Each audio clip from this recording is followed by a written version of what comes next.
ওঠো ওঠো, এটার উপর ওঠো, চড়াবো চড়াবো, হ্যাঁ এই যে চড়ে চড়ে যে গাড়ি চালাবো গাড়ি চালাবো গাড়ি চালাবো, আসো আসো আসো আসো, এটার উপর ওঠো, গাড়ি চালাবো, ভু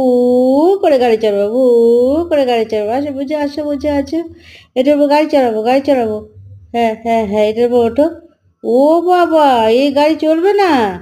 বাবা এই নকল গাড়ি, ওই আবার একটুখানি দেখেছো দেখেছো কিরকম বদমাস, এই যে পাঁচিল দেখলে আবার চলে যাচ্ছে, কোমর দোলাতে দোলাতে চলে যাচ্ছে, খেলা পছন্দ হচ্ছে না, চড়তে ইচ্ছা করছে না, শোনো শোনো শোনো, কি তোমার খেলনা, শোনো আমার কোলে, শোনো আসো আমার কোলে আসো, তোমার খেলনা এনে দিতে হবে, খেলনা, তোমার খেলনাই খেলতে হবে, চপচমায় আমার ভাল লাগে না খেলতে, সবসময় খেলনা খেলতে ভাল লাগে না বাবু, তুই কিন্তু সবসময় খেলনা খেলতে হবে, আমি পারবো না, খেলনা আমি খেলতে পারবো না, হ্যাঁ খেলনা আমি খেলতে পারবো না কিন্তু বাবু, আমি বারবার বলছি, তুমি কিন্তু তাড়াতাড়ি করে তুমি এই যে এইটা চড়া আসো, এইদিকে আসো তো বাবু, দেখি তো, ওখানে দেখ, শুনে যা শুনে যা।